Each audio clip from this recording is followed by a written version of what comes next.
I got a hold of a book. Oh, Scientology. I'm white, and I've got everything I need. No one clutches their purses when they're in a room alone with me. And I can drive for any neighborhood I please at any hour, and the police don't do a thing. So if I see a penny on the ground, I leave it alone and fucking flip it. I'm a straight white male in America. I've got everything I need. I'm a guy getting paid more than a girl with a degree. And I can walk down the streets after dark, no one wants to rape me. And I can get a girl pregnant and just as easily flee. Just like my straight white male dad did to me. So if I see a penny on the ground, I leave it alone and fucking flip it. I'm a straight white male in America. I've got all the luck I need. I've got a pile of broken mirrors and I'm walking under ladders and I'm spilling tons of salt, but to me that doesn't matter, cause my skin and my gender and my orientation are the best things to have if you live in this nation. I recommend it highly.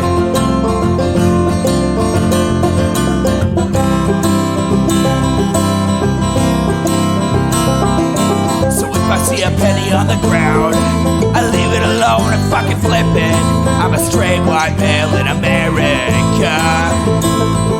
I've got all the luck I need. Shit's gonna work out for me, cause I'm a straight white male in America.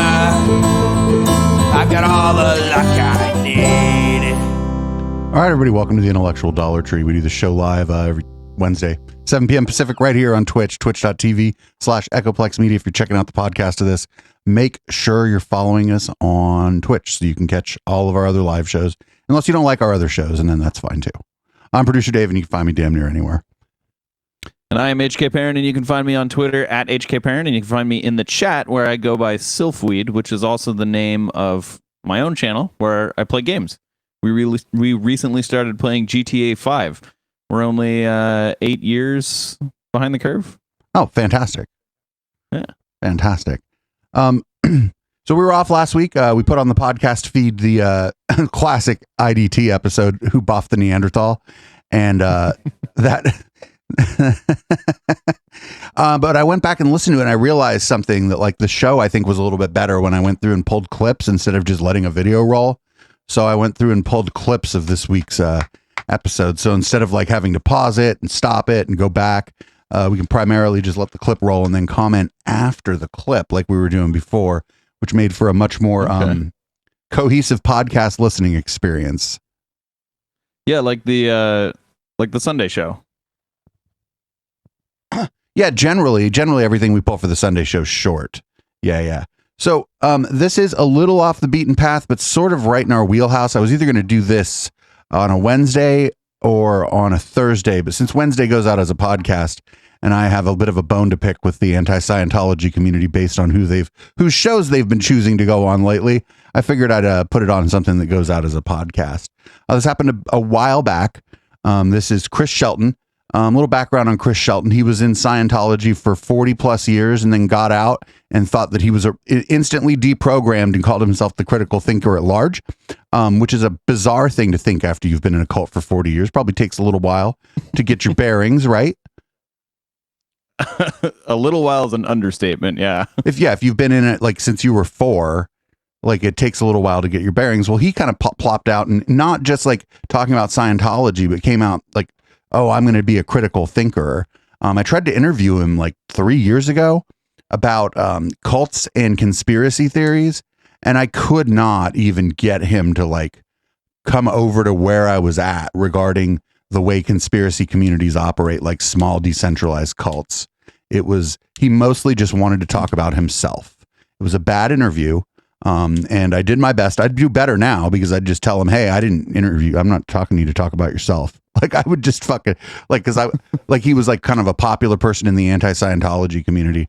But just real quick, some more background. Aaron Levin Smith, who's running for Clearwater City Council on an anti-Scientology platform, went on the Rick Wiles show.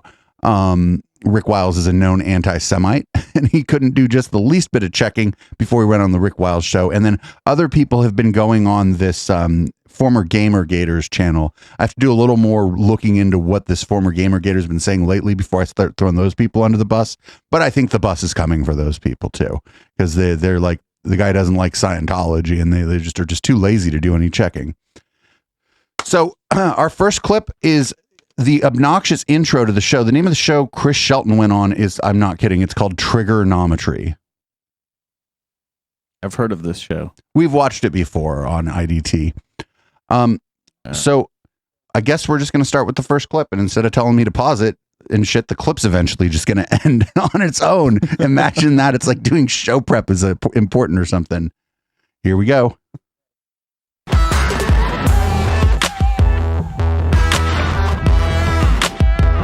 Hello and welcome to Trigonometry. I'm Francis Foster. I'm Konstantin Kisin. And this is a show for you if you want honest conversations with fascinating people. And the fascinating guest we have for you today, he's an ex-Scientologist, author and YouTuber, Chris Shelton. Welcome to Trigonometry. Thank you very much. I'm very happy to be here. And we are very happy to have you. Listen, let's get straight into it. I should mention at the beginning that we'll talk about cults, including some of the ones we discuss quite regularly on the show later on in the interview. But let's start with your story. You got involved with Scientology. You spent 27 years in one shape or form in that whole situation. Tell everybody from the very beginning to the very end, how did that all happen? Excellent. I was 4 years old when my parents got involved. Ooh. And yeah, my uncle wrangled my dad in, my dad wrangled my mom in, and they did communications classes and thought it was the bee's knees. And they started becoming Scientologists. And they were divorced and they got back together.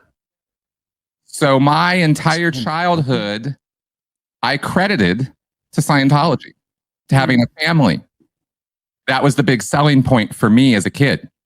And then I was sort of around it, raised with the principles of it, just like any other religious household. It was pretty hardcore indoctrination. All of my parents, friends, all of that, Scientologists.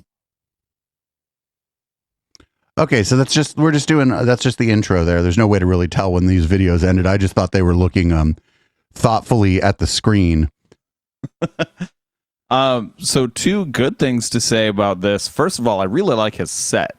His set is really cool with all the Star Wars stuff. Oh, I was going to say the opposite. Really? All right.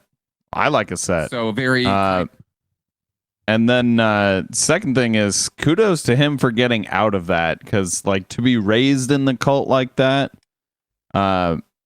especially if, you know, like he said, he's crediting his family getting back together to the church. As false as that may be, kudos to him for getting over that and leaving the cult. Yeah, for sure. This is going to be a bit of a mixed bag, because the first part where he talks about Scientology is going to be pretty normal. There's going to be a couple parts in here though where he like kind of takes like digs at the broader left in ways that you're not going to like. But I figured that instead of just kind of leaning on the stuff that he said that I didn't like, it would be much more fair to go through kind of some of this guy's backstory. And, you know, like I said, you don't just pop out of a cult and all of a sudden you're a critical thinker. And I think that's the mistake, the big mistake he's making there. So let's roll this second clip here. So very kind of bubble worldy sort of growing up. Even though I did go to public school, I did have that experience. And then after high school, or actually while I was still in high school, is when I started doing my own classwork and really getting involved, so that when I finished high school, they recruited me to join staff and start working for the church. And they totally changed my career path. I was going to go be a writer, and you know, I was kind of aspiring to be a new Stephen King or something. And this is 1987. And this is back a ways. And I was instead convinced that my talents would better be utilized saving the world. And I went all in. They really got me. And so I ended up working for the church. And I worked in Santa Barbara at the local Church of Scientology there for 8 years. It was a very hard existence because I had a full-time job at the church, which was considered volunteer work. And then I had to have another full-time job to support myself. So all I was doing was working. It was like 80, 90-hour work week. And so really the only time I had off was weekend nights to do my laundry and stuff like that. That was my existence for about 8 years. I was really dedicated, really hardcore. And there's a lot of abusive nonsense that happened during those 8 years while I was in Santa Barbara, but that pales in comparison to what happened when I was 25. And I decided, well, this Santa Barbara thing is fun and nice and all that with Scientology, and we're trying to make a difference in the world with this, but we're not. We're small, we're tiny, there's nothing really happening here. I want to make a difference. I got to save the world. I was really on that bandwagon. So I stepped up to what is called the Sea Organization. So far, so good. It's like totally boilerplate, like former Scientology stuff, you know? Yeah, and you can kind of tell that he's So very still tiny got the bubble mentality world, sort of a Scientologist, where he said he was so dedicated, and the proper word is exploited, not dedicated. Or indoctrinated. If you're doing a full-time job for free for your church, that is exploitation. The church, yeah, you're indoctrinated. I think your word is a better description of the scenario versus like what was going on in his head, though. Because the scenario is exploitation. What was going on in his head was indoctrination. And I always talk about not worrying about what's going on in their head and think about the scenario. So yeah, like the church, the cult was exploiting him. And he still, I don't think, fully understands that, or at least he's not conveying that in the words that he's choosing to describe the events. Yeah. Here's just this is the third kind of clip of the origin story here. And then he starts getting into a little more of the meat of the stuff. I figure at about a half an hour into this, we'll just quit doing the first group, and then we'll get into the second group where he starts saying things that I personally disagree with and think that he could use to apply a bit more critical thinking at large. And the most hardcore, the most fanatical Scientologists are the ones who go into or get recruited for the Sea Organization. And that's a 24/7, all you're doing is Scientology kind of a setup. You don't have any other life. So you go and you live on a Sea Org base, which is set up like a military base with dorms and a galley, and they feed you and they uniform you in uniforms, and it's yes sir, no sir, and ranks and ratings and all of it. It's all there. And there's about 4,000 to 5,000. I think when I was in, it's about 5,000. I think now it's descended down to about 3,500 people internationally who are the Sea Org. So it's a small group. And we had it in our minds that we were saving the world. And it was a very, very physically and emotionally ordeal. It was an ordeal. It was quite a thing. And that was another 17 years that I did that. Wow. Ooh. Yeah, I was really dedicated, and I really I keep saying that because I want to get across to people that the power of a purpose, of a belief, of an idea is there isn't anything. I believe there is nothing in this world more powerful than what we can do with our ideas. I think there is. Firearms, bombs. Yeah.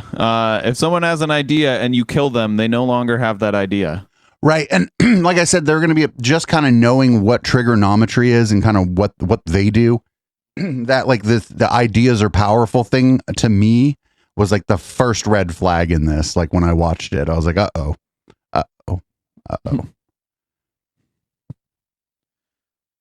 Yeah, and he was so close to saying it right there. Like he was so close to getting that what was happening to him was exploitation. They were exploiting his idea of purpose exploiting his idea that the church was giving him purpose, when in reality, he was just in a cult. Yeah, and like I said, that first there's nothing more powerful than an idea. That was just my first indication. Like when I was like, maybe this won't be that bad. But I saw the title too. The title of this video includes like wokeism, and I don't know. I was just like, well, maybe he's going to say that it's not a big deal and these people are out of their damn minds and that he was in an actual fucking cult. I was hoping that's what was going to happen, but it didn't. So here's clip 4. There's another red flag in this clip. You'll hear it. You'll hear it.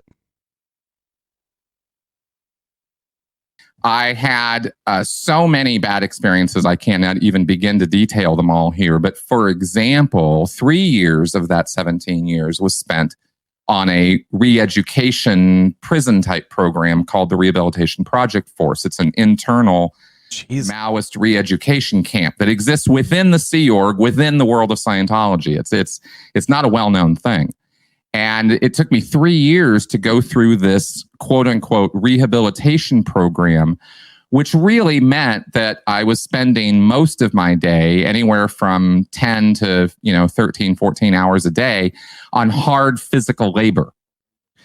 Retarring roofs in the hot summer sun, setting up stages and events, building furniture, hardcore stuff.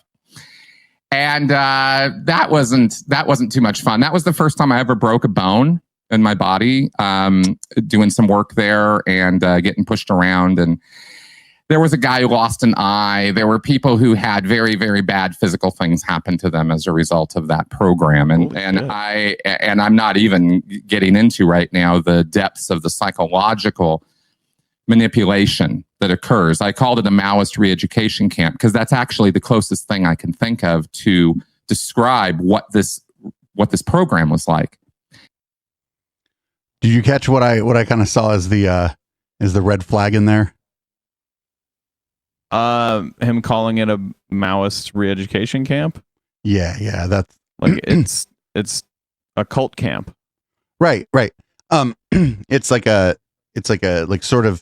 It's just kind of like foreshadowing things that are coming, that are going to come later, I think. So here's him just kind of, I guess, starting to figure out it was time to go and talking a little bit about L. Ron Hubbard.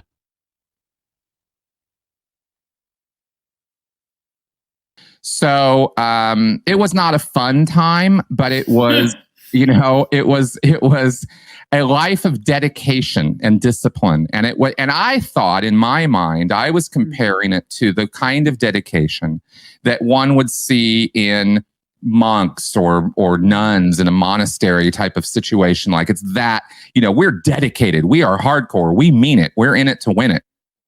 And there was a lot of esprit de corps. There was a lot of we're riling each other up all the time, right? But at the same time, here's the problem with this is, one, we weren't saving the world. And two, it's a snitch culture.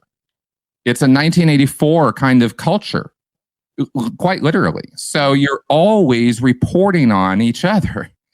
And it's a very domineering, authoritarian setup.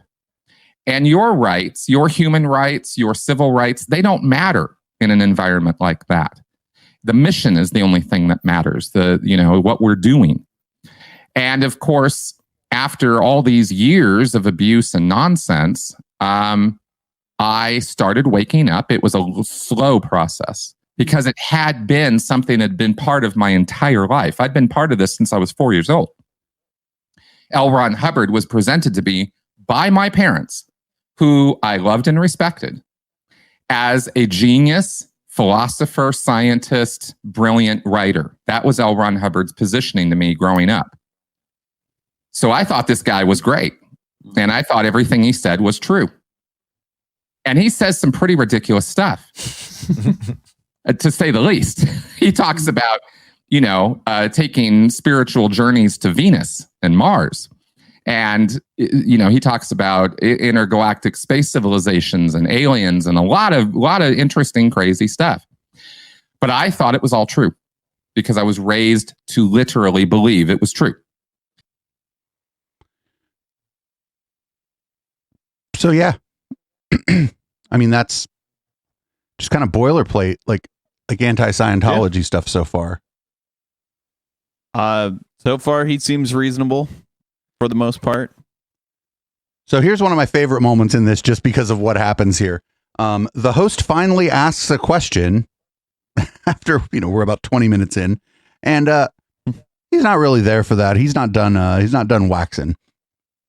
And so this is again like something like that, like I don't like about people. And he's, check this out. I don't like the hosts either. They're like, the guy on the right especially, he's like trying real hard to be John Oliver, but but watch this. This is the funniest fucking thing. Look, I'm going to be honest. Every time I read about Scientology, I don't really understand it. What do you believe in? Oh, well, okay. Well, let me answer that in just a moment. Let me just quickly wrap this up by saying, once I got on the internet, 3 months later, it was all over. Right. All over. I was out, mentally out, but I was still physically Scientologist. I still had all these Scientology friends. I had just left working for the Sea Org, but I was still trying to make my way in this world. And that's when I started speaking up. So anonymously at first, I was posting on forums and message boards and chat boards and stuff. He really doesn't answer the question. And then by the end of 2013, which was the year that this all went down, kind of the best and worst year of my life. Best because I discovered the truth. Worst because I lost everybody. Scientology shuns. It's called disconnection. And if you step out of line, if you step out of the rules, if you question anything that's going on, you're shunned. Sounds like the comedy industry in this country, mate. Exactly.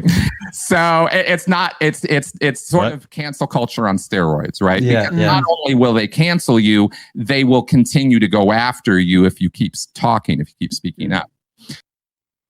Maybe the guy on the left just isn't funny. Yeah, I mean, there are a lot of comedians who did some pretty horrible things, and they're still comedians. He also said it was I feel like Hollywood and the comedy scene in the U.S. is pretty forgiving. He also said it was like cancel culture on steroids, but I think like the version of cancel culture that we talk about now versus what Scientology does to former members and apostates, they couldn't be farther from one another. When you get cancel cultured on Twitter, it just means people are dunking on you and making fun of you and retweeting your thing with a joke, right? And and your job might fire you if they find out, like, oh, you're a racist. Right. But what Scientology does is you just decide, hey, I don't want to be besties anymore. I'm going to go do something else. And then they fucking, at least like up until fairly recently, they would like send private investigators to follow you around. Yeah, they will stalk you. They'll try to get you arrested. Right. And so just the idea that didn't they maybe even kill a couple people? Well, people have died in the cult. There's been no real evidence that they've killed anyone. There's evidence maybe that they hired a hitman, but that's a whole other story for a whole other time. What's interesting here is I brought up Scientology. I debated a dude named Suspect Sushi about cancel culture. And I brought up what Scientology does. And I was like, hey, if people are complaining about all this, you should see what this cult of Scientology does to people just when they leave. They haven't even done anything wrong, right? They haven't said anything that other people thought was racist, anything like that. They just wanted to leave. And the guy kind of hand waved me, which was really weird because I thought that everyone on the internet knew about Scientology. And so like my take on this is that that's not just a more extreme version of cancel culture, that it's stalking. Yeah, it's illegal. And well, they're lawyered up, right? So they get right up against the limitations of the law in most cases, I presume. But they're not this. It's not the same thing. And I just find it's a good thing to use when talking to people about cancel culture when you want to kind of refute what they're saying. But I don't think like suggesting that Scientology's fair game practice is basically a more harsh version of just internet culture where people go after you for being a dumb fuck or saying something racist. I feel like the problem there is that Scientology, sure, they think you did something wrong, but all you did wrong was you just wanted to like associate with someone else. You just wanted to, break off your association with them, and then they do horrible things to you and try to ruin your reputation. Whereas the version of cancel culture that people are complaining about, people go out and just do something to ruin their own reputation. Everybody talks about it for a while and they go, wah. Yeah. It's kind of like saying that that a gunshot wound is a more harsh version of like sucking on a lemon. Or just being slapped or something, right? Well, no, because even being slapped, that actually hurts you. Right. Suck on enough lemons, your teeth are going to get fucked up. Like, it's sour, so I guess a lot of people are uncomfortable with that. So Chris is going to go on to continue to not answer the question that was asked to him. He's going to talk about being declared a suppressive person.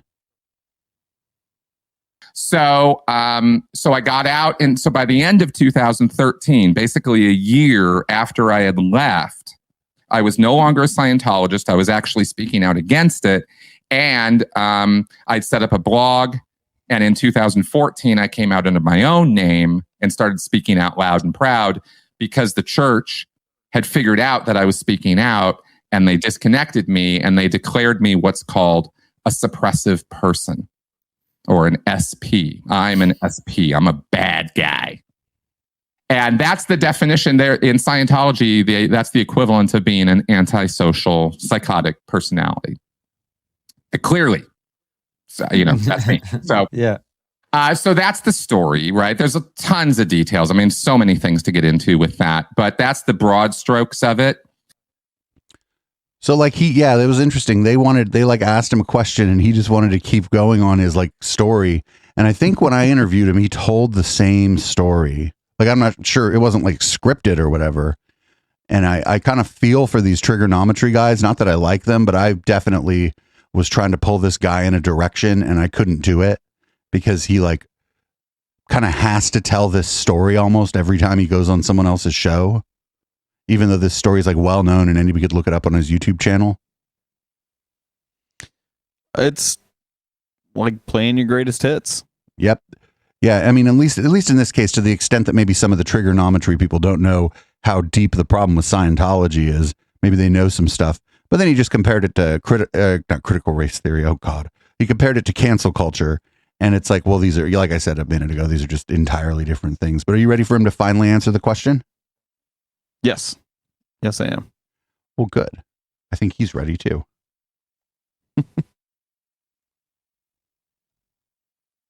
And now let me answer your question. Scientology presents itself as, let me put it this way. Scientology presents itself as a religious philosophy where the basic core belief is that you, me, everybody are spiritual beings, spiritual entities that are called Thetans, to differentiate it from soul or spirit or ghost or something. And the Thetan has lived forever, can't die, is going to live forever. That's you. You're going to live forever. You're always going to be around. But the quality of your existence is in question because you've been around. How do they explain more people then? Life after life after life.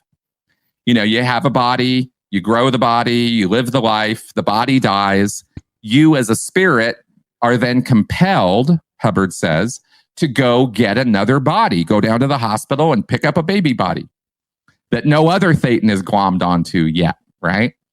And you grow that body and live that body as though that's you and that's your life. And you believe as a spirit because you have been compelled to, through a great deal of force and pain and stuff, you have been compelled to believe that you are a body. That's all you are. And Hubbard, the analogy would be probably the easiest way to think about this is if you think of your body as like a doll, as like a Barbie doll, and kids play with dolls. But what if the kids started thinking they were the dolls? That's the current. Well, there's evidence that they're not the dolls. We all are running around thinking we're this. This is all there is to life. I mean, that's accurate to an extent, but also like Scientology does not lead with that. Like they don't tell you that at all. That's like high level shit. Like that's expensive. Once you've paid like thousands of dollars. Right. That's the expensive shit. Like what they tell you at the beginning and what they tell like the early people that come in, the people, and that's like what most of the people aren't at that OT3 level where they know about the body thetans and shit, right? And so what they tell those people is that this is like a communications course and this is going to help you, have better relationships with people, which is a little bit ironic.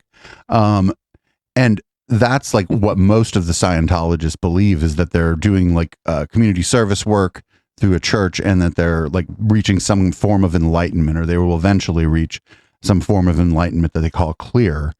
And the stuff about the body thetans is like, yeah, like you said, thousands of dollars before people learn about that. So yeah, and there's there's a whole lot of evidence that you could point to that disproves what he's saying. Like, I mean, obviously we don't believe in it, but like,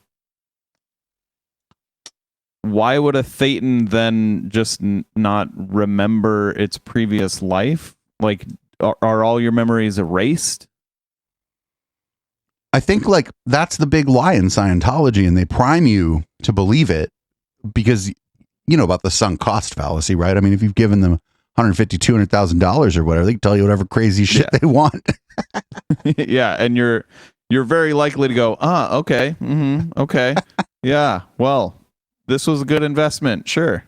Well, and they're priming you to believe that by telling. Seriously, that's what you believe? I just wasted $150,000. You'd think that would happen, but it doesn't. Yeah. Yeah, that's the sunk cost fallacy. But another thing is like your personality changes if you change your brain. Like if you get like a brain tumor in the right spot, it can, I mean, not the right spot. If you get a brain tumor in a certain spot, it can completely change your personality. Or like if you get brain damage in a certain spot, it can totally change your personality. So does that change the thetan? Are the thetan and the brain interconnected that way? Or is the thetan only controlling you like a puppet and damaging the brain is like damaging the strings to the puppet? But then why does your personality change and not just like your motor functions? There's a whole lot of logical problems with this explanation of the world. You're not going to believe this, what I'm going to tell you.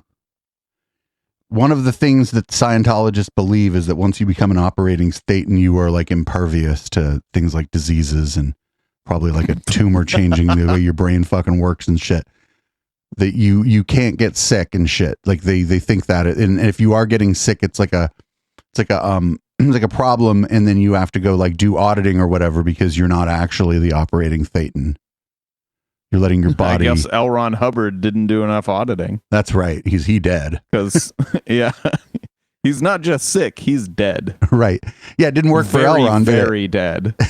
Well, I mean, it doesn't have to be perfect. And L. Ron maybe was an imperfect leader or whatever. I don't know what oh no, they think he's coming back. Another thing real quick is that when you like when your body like dies and your thetan like leaves your body or whatever, you get like 23 years off or something like that.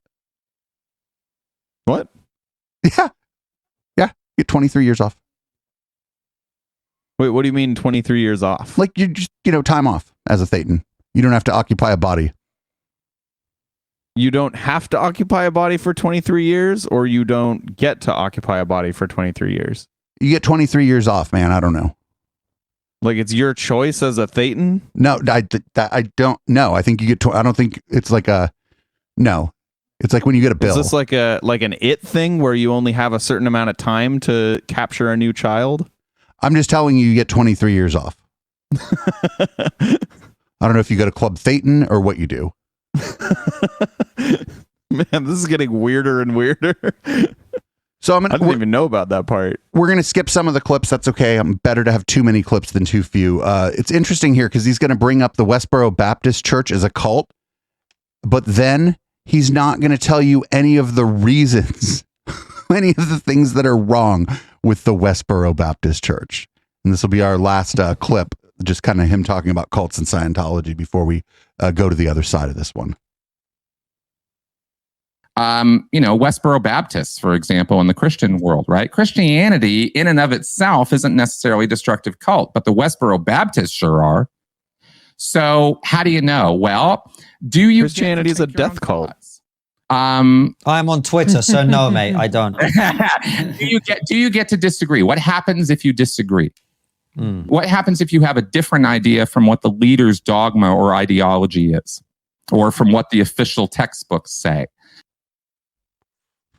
So he had every opportunity to say that the reason that the Westboro Baptist Church is a fucking dangerous cult is because of their views on homosexuality and trans people.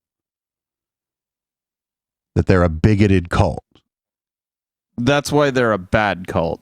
I mean, that's one of many reasons why they're a bad cult. I'd say the prime reason that that anybody even knows who they are, right? Yeah. Yeah, that's definitely why they're famous.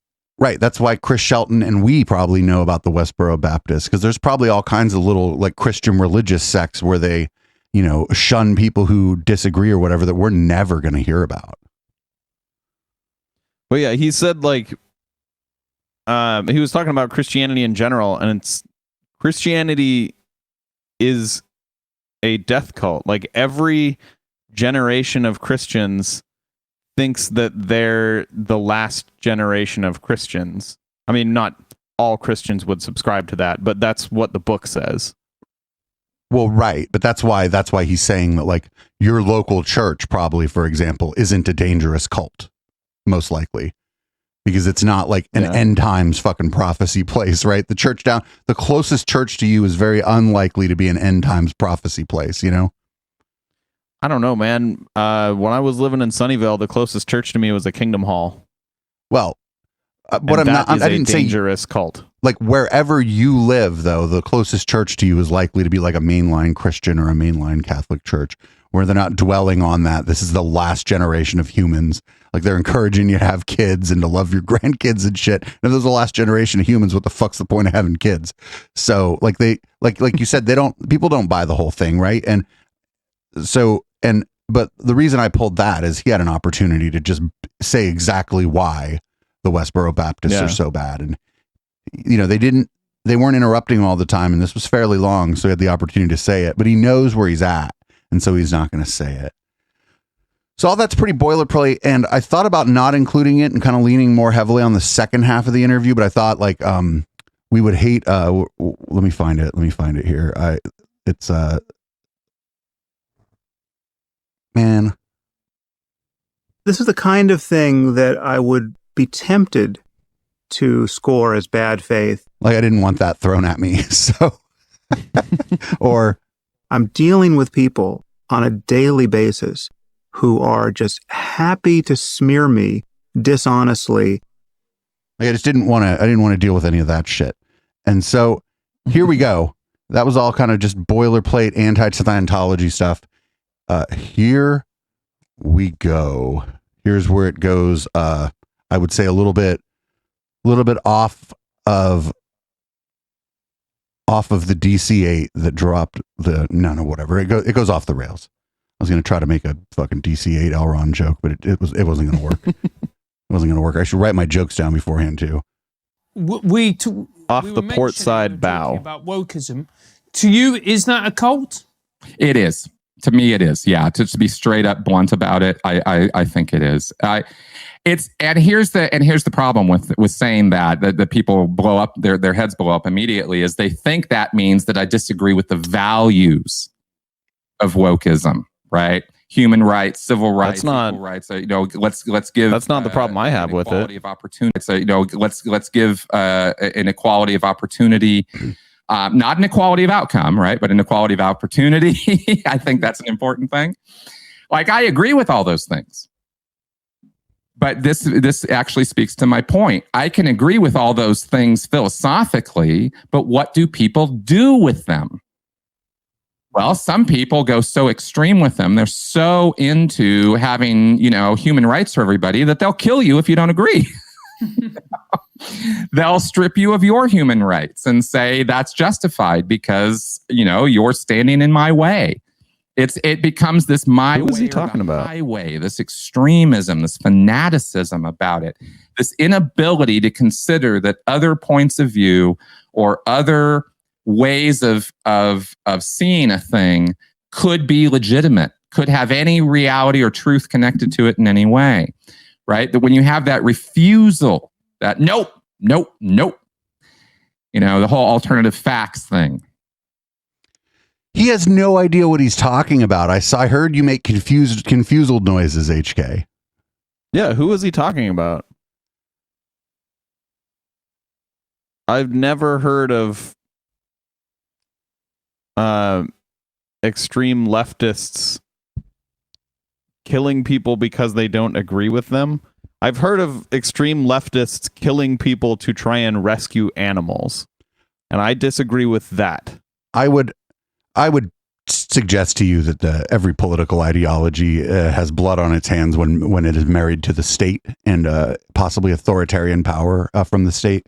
The USSR, for example, it's just a low-hanging fruit, right? It's like that was a left ideology, and it was married to an authoritarian state. And so, leftist ideology was, part of the bread mix or whatever. They made the bread of killing people. But like, the woke aren't doing that. Yeah, that's not wokeism. Like the woke, who are they killing? Who are we? Like, we're woke. We're pretty woke, right? I think he is talking about like environmental terrorists, which hasn't really been a thing since like the 2000s. I think that was the last time that like there were environmental terrorists that were making the news. Mm-hmm. It was under Bush, right? Because we can go off a little bit here because there's a way in which George W. Bush at the time was considered pretty right wing, and he was fighting against terrorism, but the Taliban and Al Qaeda, I would suggest to you, were also pretty fucking right wing. So it was just pretty handy for them that there were some tree huggers willing to blow up cars or some shit, and destroy property. I don't think they had a lot of they didn't have a big body count. But it was pretty convenient for them that there was like a left-wing group that they could say, look, just like the Taliban or just like Al Qaeda or whatever, But yeah, I think that's who he's talking about, because aside from that, I don't know what he means. I think he may be alluding to like left is best, bash the fash or whatever, like that kind of idea. But the problem is that, like, we could argue that if the Proud Boys came to your neighborhood and people were, engaged in, I would even say, physical forms of resistance to them, that would be, we could call that community defense, right? Because you don't want that fucking shit. It's like that Nazi, about the Nazi bar story? Yeah, I do. Like, I'll tell anybody that doesn't know, I'll tell real quick. If you let one Nazi hang out in your bar, he'll bring his friends, and then fucking 2 weeks later, what you have is a Nazi bar because nobody else wants to fucking hang out there because there's Nazis there. And so maybe he's talking about that.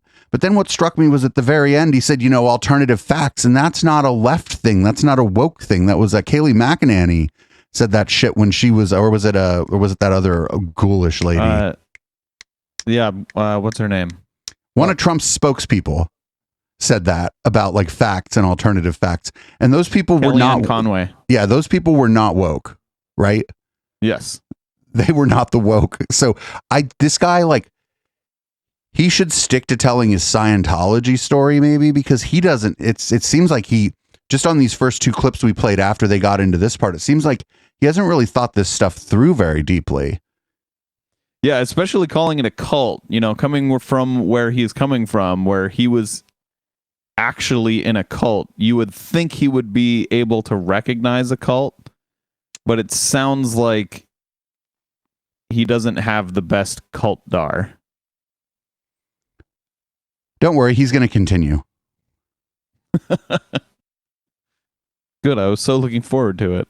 All of that is very culty thinking because it's all about confirmation bias. It's all about motivated reasoning. These are terms we use to describe this kind of thinking. This is I have the conclusion. I already know what's true.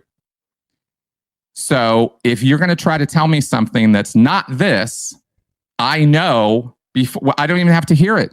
I don't even have to listen to you. I don't have to grant you any importance or anything like that, because nothing you say matters because I already know the truth. That's the attitude of a cultist. And we see that in the woke communities.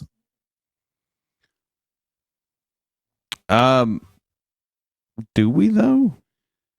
So this I just would argue that the woke communities are more based on evidence than the opposing communities. I don't do that. I'm not. I fucking make fun of the IDW for saying that they've, that they're evidence based and the other people aren't. But I will say that like it's what he's saying sort of implies that the people he's talking about have never thought their ideas through. Right? They didn't decide that we live in a systemically racist society through observing history, right? They just decided it was true because they wanted to, kind of. He doesn't leave room for what he said doesn't leave a lot of room for the idea that the people who are woke thought it fucking through and have come to the fucking conclusion that these things are true because they've got evidence for their claims. And maybe, and then if they don't want to talk to this motherfucker about it, maybe it's because he's the 19th fucking person in the last 2 weeks who's come at them with the same bullshit and they're tired of it. That's what I'm talking about, is like the views of the people who I'm sure would describe as woke are in general based on evidence that also in general has only really one of maybe a few interpretations, like one or a few interpretations. Certainly the interpretation that makes the fewest assumptions is generally the one that I would go by. And that has led me to views that I'm sure he would consider woke. Right. And I cut this out for time, but he doesn't, there's only one example given during this. He doesn't give an example of a position, right, that a woke person would take and not want to hear any bullshit about. Like, I'm sorry. Like, I'm not like, there was a panel, it was like 4 months ago, and they were still trying to debate gay marriage. And I got invited on that panel. And I was like, I'm not going to come on here and debate gay marriage. Like, what are you talking about? It's like, I'm not going to go on your fucking panel and try to convince some asshole that I deserve the same contract rights that they do. I have the same contract rights that they do, and I'm never getting married. Get somebody else on. That was like what Obama said during the what was it? The election in that one state. I can't remember what it was. The gubernatorial election in that one state where Obama was like, and apparently we're debating gay marriage now? I thought that was settled over a decade ago. Right. And so, like, there are, in fact, positions that I'm not going to debate somebody on, and I'm just going to call them a fucking bigot. The race and IQ shit. We've gone over that at fucking so much nauseum at this point and actually looked into the fucking, sometimes live on the air, looked into some of the claims about it, and they don't add up, and it just seems racist to me. So if somebody comes at me with that shit, I just tell them to go fuck themselves. I'm sorry, Chris Shelton. Their best book, or their best evidence for it, is a book where, like, page 400 debunks everything before page 400. Right. And it's not just that specifically, but the other thing is, like, a lot of times, like, you don't know who you're talking to on the other end of these conversations if you're on Twitter, right? If you're, like, trying to debate somebody's, like, trans issues with somebody on the other side, and you don't even know that they're trans, maybe they're tired of it. Yeah. Maybe they're tired of having to, like, debate their fucking basic humanity for people. Yeah, it might be new for you. It's probably not new for them. Right. And so here we go. They're going to talk about, are there other cults? And I don't know if this is the clip, but one of these clips, it's really interesting because they kind of hand wave QAnon. And this was, like, during the height of QAnon. And so, like, when was this? I don't remember the exact date. I'll have to look it up, but it was last summer, like summer of 20. Okay. Late summer of 20, I think, like when Save the Children was real big. But they kind of hand wave it as if it doesn't exist, which is really weird. And I don't know if it's this clip or the next clip where that happens. Not that it doesn't exist, but it's like that it's not something to be concerned about. Do you Well, think that in terms they ended of up storming the since we Capitol, moved across so- into the political realm, and do you think that in terms of since we've moved across into the political realm and the cultural realm, is that the only cult that you see at the moment, or is there other stuff going on as well? Oh gosh, no. I see cultic activity and propaganda techniques being leveraged against people on all sides of the political spectrums. Every social issue. I mean, it really comes down to, for me, I sort of have a bit of a sociological look at it. You know, I bounce between psychology and sociology all the time because I'm looking at groups and I'm looking at individuals. And so I can talk, you know, I kind of think in... Let me pause it right here. When this guy would have been doing his sociology or psychology degree, he was like scrubbing the floor with a toothbrush in the Sea Org through no fault of his own, but he's not doing these things. He's not doing sociology or psychology. You mean he hasn't gotten his doctorate? You don't need your doctorate, but the time that somebody would have even just taken intro courses and shit, he was in the Sea Org. Um, I just think, based on what I've heard, he's not very good at it. And with both at of these recognizing things. And sociologically, cult every behavior. group has this kind of lunatic fringe, extreme band to it. These true believers, and it just kind of organically develops almost. It's not helped at all, though, when you get a leader or a leadership, like a group, like the elders that run the JWs, who are inciting and promoting and pushing and propagandizing for that kind of extreme view. And that's what we see a lot in politics these days. A lot of people riling up, trying to create, trying to be their own little Trumps, let's say, because we could use that as an example. I mean, all politicians are kind of like this, but they try to rile it up, and we've seen so much of that now on both ends of the political spectrums on these social issues that that's very divided. It's a very divided situation, and that's because of the propaganda that's leveled against people. He doesn't. I will agree with all of what he just said. I didn't have a problem with that, with what he just said. He didn't tell you what the social issues are. I do think he's kind of making it seem like both political sides in the U.S. are equal. And they're absolutely not. Right. And he didn't say, we're, he's not going to say, the social issues right now, even back at this point, it was just like barely over a year ago. Right. So it was like trans rights, and he isn't going to mention trans rights because he knows where he's at. And chat's saying, this kind of pseudo-centrism thing. Yeah. I just think this guy's out of his depth when he starts talking about politics and society, and through no fault of his own, because he didn't spend much of his life experiencing society. I mean, it's fucked up. That's true. It's fucked up, and it's not his fault.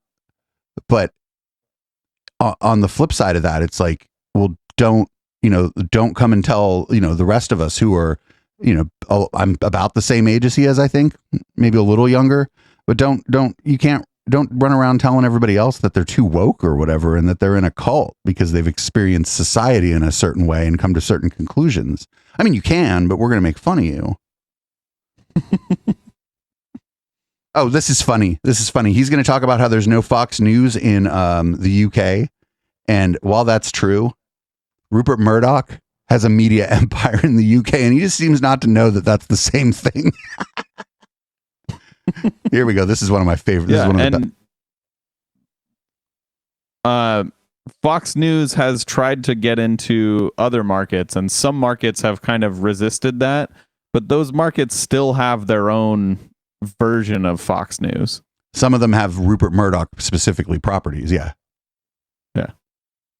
So when you see that stations like Fox News, which doesn't even exist in the UK for a reason, or MSNBC or CNN, and you look at the fact-checking percentages, you see numbers like, a third or something of what Fox News is reporting is just completely false. I think it's 10% or something on CNN and MSNBC. Don't quote me on those numbers, but it's there's numbers connected with this. You can actually staticize it and break it down and analyze it. And when you have the commentators, you used to have newspapers with an editorial page.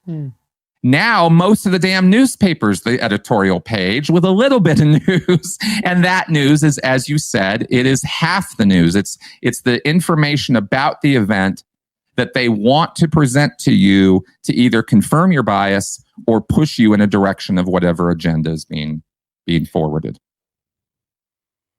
Yeah, that's reasonable. To some extent, I don't know. I think that the newspapers still do a pretty good job of telling you when what they're reporting is hard news and what's editorial. Obviously, cable news doesn't do such a good job of that because they're, I don't know, they're just a different animal. But I don't know. Way to throw your local newspaper under the bus.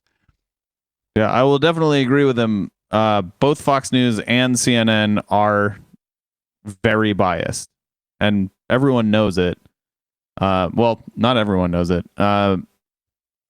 But like he said, like a whole lot more fake information is presented on Fox News, and it's bad that there's any fake information on either side.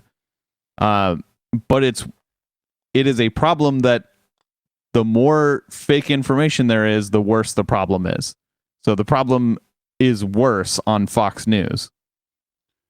So this next clip's pretty funny too. Chris, he went to a trigonometry because of the problems he sees with the media. Not kidding. Check this out. Amazing. Do you not find it incredibly worrying, Chris, that you've seen these tactics being used in organizations as nefarious as Scientology, yet you turn on mainstream media, what should be objective reporting of facts, and you're seeing the same techniques being used again? That is exactly why I'm sitting here with you right now. The name of the show is Trigonometry. They're doing things to trigger the libs. That's what they exist for, man. Right? They exist to give like a skewed view on things. I think this guy, I think he knows exactly what he's. I think it seemed to me at the time, based on what he was doing on Twitter and stuff, that he was trying to break into this sort of IDW adjacent space, and I think he was unable to do it. And I am not sure why. It might just be that he's not an academic, right? Because through no fault of his own, he wasn't at a university or whatever. As far as I know, he was being abused by a cult. And so that might have been it, or it might have just been, I don't know. There might have just been something about it where he couldn't break in, or maybe he changed his mind, but it doesn't seem that way because he still has a dumb take every once in a while on Twitter. So I got two more that I'm going to play here. These two are related to George Floyd and Black Lives Matter. And then the second one is that I guess he said something about George Floyd and Black Lives Matter. One of his co-hosts fucking quit his show. So here we go. Here's the first clip. Well, I agree with you completely. I think coming, and this way, perhaps the wokeness comes back into it. The problem is, as with your experience in the Scientology world, there are punishments for doing so. And I'll give you, it's a controversial example, but an important one nonetheless. The George Floyd, systemic racism, etc., or BLM, let's say, right? The narrative doesn't necessarily match reality. So if you're an unarmed black person, you're 4 times more likely to be killed by lightning than you are by a police officer, right? But that isn't necessarily how the conversation plays out in the media. And then I'm being very gentle about it, right? Yeah. Or BLM, let's say, you could do the critical thinking, which is what we did when BLM became a big thing. We went on the website, we read the things that they say they want to do: defund the police, abolish capitalism, whatever, reform the nuclear family requirement, whatever as they say. That's right. The moment we raised that as like, maybe we shouldn't do all of this, we got kicked out of our last studio, which is why we're here. So when I did not know that. No, we don't talk about it too much because we're not really that bothered by it in the sense that we've landed on our feet. I'm using the example as in, you're asking people to think critically at a time when a lot of things are filled with very powerful narratives where the punishment for even thinking about it differently, let alone speaking out in public, is so harsh. Okay, first of all, if you think about it differently and you don't tell anybody, they're not going to know. That's really important. Secondly, I don't think the odds of being struck by lightning are 4 times that of being killed by the police. I swear to you, like, I don't think many people get struck by lightning every year. I could be wrong. I could be totally wrong, but just like, I know people of color who have been subject to police brutality and harassment. I don't know anybody who's ever been fucking struck by lightning. Yeah. Also, if I, as a white man, were far less likely to be struck by lightning than just some random black man, we would be talking about that, right? That would be a problem. That would be weird because lightning has no agency. Yeah, it would be definitely a problem if there were someone controlling the lightning. That would be a huge problem. And that's essentially what the cops are. Right. It's yeah. And I just, that 4 times number, I gotta know where he got that number. Probably his ass. Yeah. Or I don't know, maybe he read it somewhere and thought critically about it and it confirmed his biases, and that's how critical thinking works. The other thing, like, when people interact with Black Lives Matter organizations, if you were going to get involved with the Black Lives Matter organization, HK, you'd go to the Black Lives Matter group near you, right? You go to you'd find local activists. Yeah. Yes. There's no, like, you wouldn't go sign up with some national organization. So, like, is there a national organization? Apparently, but the thing is, that's not who people interface with, right? Yeah. And so maybe I'll save this till the end because our last clip is going here. This one's real tight too. It's going to be just over an hour. Another good reason to pull clips, right? It's like get to the meat of the thing. I do encourage everybody to watch this if you want. Check it out. You can find it on Trigonometry's Facebook or YouTube account. So Chris responds to all this talking about how he lost one of his co-hosts because of some shit he was talking on Black Lives Matter. And that'll be our last clip of this interview before we go into the post game. You mentioned, for example, the BLM thing. Well, I hear you because I had a show going as one of the shows I was doing on my podcast, and I lost somebody because they didn't really understand what I was saying about BLM too. Because I was saying a lot similar things. I said exactly what you just said, actually, KK. I went to their website. I looked at what it said. I talked about that. I said, yeah. I said, hey, there's more here than meets the eye. And this whole defund the police thing is the most ridiculous thing I've ever heard in my life. Is he booing? So I took a stand. Listening to the other side. So I took a stand on that on my channel too, knowing that I was going to lose people, knowing I was going to lose viewers. Didn't know I was going to lose a co-host on one of my favorite shows that we were doing, but I did. And that really sucked. So I hear you on that. It's very, very divisive out there. Well. As far as the critical isn't the thinking, consequences of my own action. Critical thinking aspect of this. Yes, it can be scary to step up. Yes, it can be scary to ask questions, to speak out. And you have to choose your battles. This is something I've definitely had to learn over the years because I used to battle everybody on everything. You wouldn't know what that's like, would you, mate?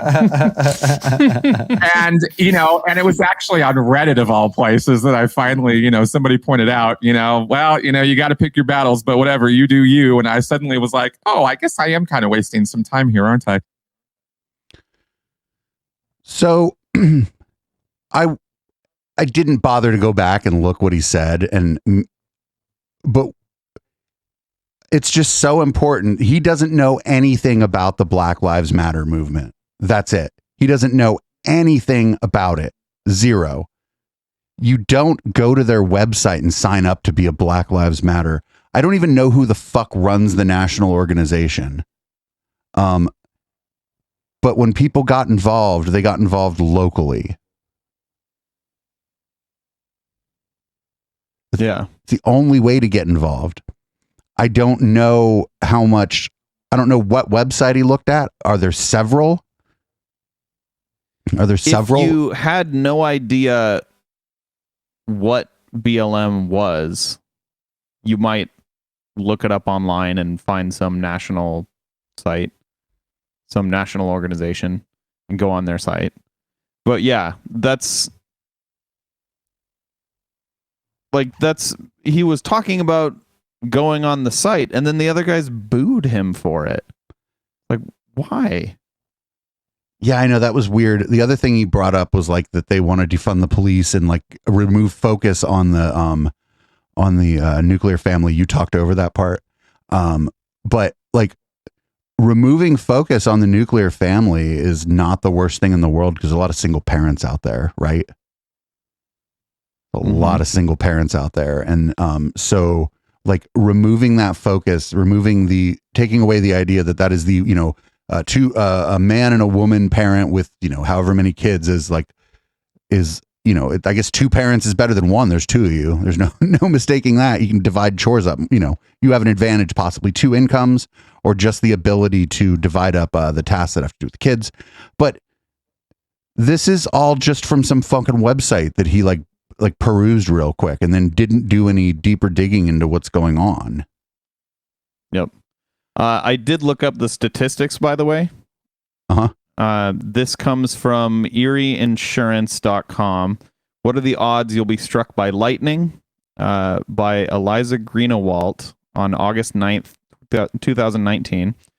The odds of being struck in your lifetime are 1 in 15,300.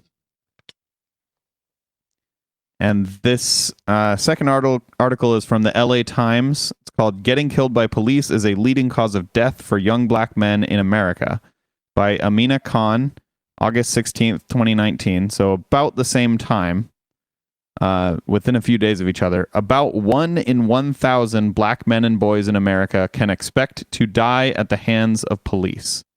Right, and someone in the chat brought up that only 49 people in the United States were struck by lightning last year or something like that. So you are 15 times more likely as a black man to die getting shot by the police, to die at the hands of the police, than you are getting struck by lightning. So not only was his stat wrong, it was so far wrong, it was in the wrong direction. Right. And it was, I'd say that's like grossly wrong. Yeah, that's just more than 100% wrong. Because 100% wrong would be if you thought they were the same likelihood, right? Right. That's like even more than 100% wrong. He's so wrong. He's like, it's like if you aimed for the side of a barn and you hit the barn behind you. Bullet went the wrong way. Yeah. Yeah, it seems I got to find out. I mean, I can ask around like what happened with his co-host, what did he say? But yeah, if you lose a co-host, that's bad. I don't know. I'd lose a co-host for something I believe in on this show. Fuck it. Fucking whatever. Chat likes me and they tolerate all of you. But it just seems to me like this guy, like I said, kind of popped out of the sky after having been a Scientologist and then just labeled himself the critical thinker at large. And like, it just seems like he needs to do the work. He's talking about like the idea of preconceived notions and the idea of like all these cognitive biases, and then like as he's talking about going to read about something he doesn't understand, the other guys are going, "Oh, boo! You shouldn't do that." It's like, well, and perfect example right there. And when he said defund the police, he said it's the craziest thing I've ever heard. But like, I just get the feeling that he hasn't looked into what people are saying about that. Yeah, he doesn't know what it is. Right. He doesn't know that it's like, instead of 3 cops showing up because you're having a mental health issue, 2 cops and a social worker show up. Right. Like, that's like my version of defund the cops. No cops show up. It depends. It would be very heavily dependent upon the situation, I would say. If there's violence going on, then yeah, unfortunately, the social worker's probably going to have a bit of a tough time with that. Yeah, if you're armed, the cops should show up. Right, but what I'm saying is it's like deferring like some of the jobs the cops shouldn't be doing in the first place to other people who are professionals. But he just said, "Oh, that's the dumbest thing I've ever heard in my life." And he's doing the thing that he's talking about, like not taking someone else's position seriously and just like dismissing it out of hand. Yeah. He's literally doing what he described as a bad thing earlier in the episode. I mean, we all do that shit though, right? Like we're all hypocrites on something. But yeah, I just think that like I don't know, maybe we should have his former co-host on. I think it was get her side of the story. But I don't think they're going to touch us with a 10-foot pole. But yeah, I feel like it's, I feel sorry for this guy in a little bit, and his audience isn't that big. So I don't think he's really dangerous.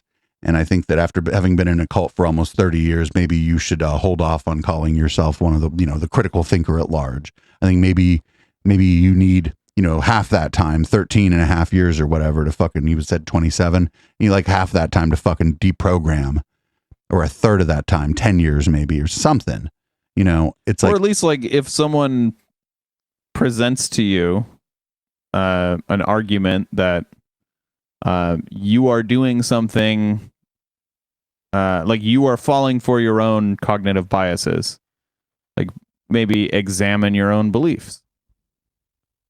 Because it sounds like when he was talking about this, he got a whole lot of backlash. Yes. From a big portion of his audience. So like maybe take that as like, oh, I should reevaluate my beliefs. Or take a deeper look than the Black Lives Matter website. What's my local Black Lives Matter chapter up to? Right? That'd be reasonable. Yeah. And like maybe understand what defund the police means. And understand why maybe an organization like Black Lives Matter might support the idea of taking what we would call the traditional nuclear family out of the center of what we think is a good family or a real family, like just divorce rates being what they are, black men being arrested for drugs at a higher rate than white men, even though white men and black men use drugs at about the same rate, leaves a lot of fatherless homes. Maybe that's a good thing for that organization to advocate for, because they'd like the different kinds of families in their community to be shown some fucking respect. Yeah. I guess we'll leave it at that. I think Chris Shelton has a lot of work to do. I do notice that Beach was like, "Oh, Chris's stuff used to be good until he did politics," but then here you are on like one of the most in your face politics channels. Like, but yeah, but everything we say is guaranteed to be right or your money back. Right. And it's different though. We won't give your money back, and we will be wrong. Well, and it's different though. We didn't pop out of a cult and tell everybody we knew what the fuck critical thinking was either. And I think that's the problem is that he just hasn't. Unfortunately, he was removed from society for what we call like for his entire life, basically, until he got out. And so, and Scientology is a white ass fucking organization, right? Not a lot of black folks in Scientology. Yeah. His entire formative years were spent in Scientology. Like he got out of it like when Obama was getting reelected to his second term. That was not very long ago. Yeah. Yeah, that's what I'm saying. And it wasn't long at all before he was the critical thinker at large on YouTube after that. Like whatever. Like if you consider him to be at that point when he just got out of it, if you consider him to be like maybe like a middle schooler and kind of like where he's at in terms of like world knowledge, then right now he would be like maybe in like his junior year of college. He'd be like a 21-year-old.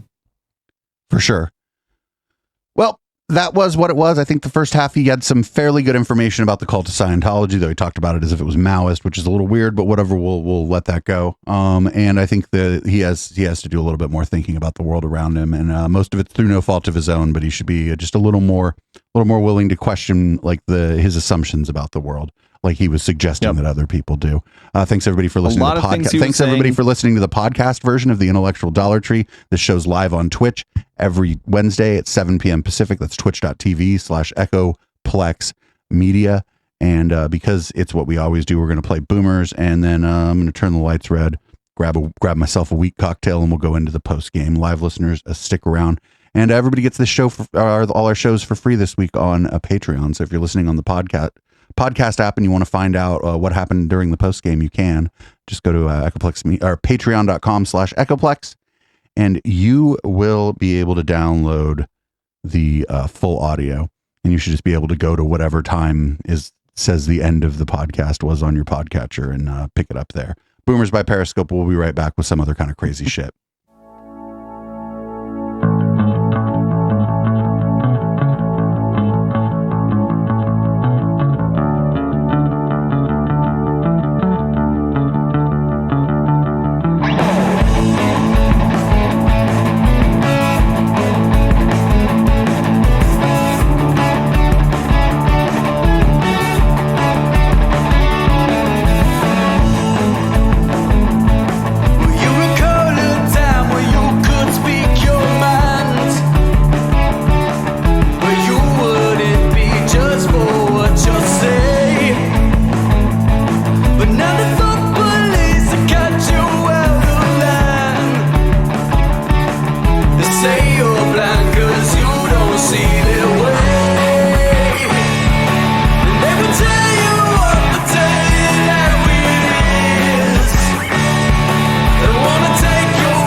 Should you pay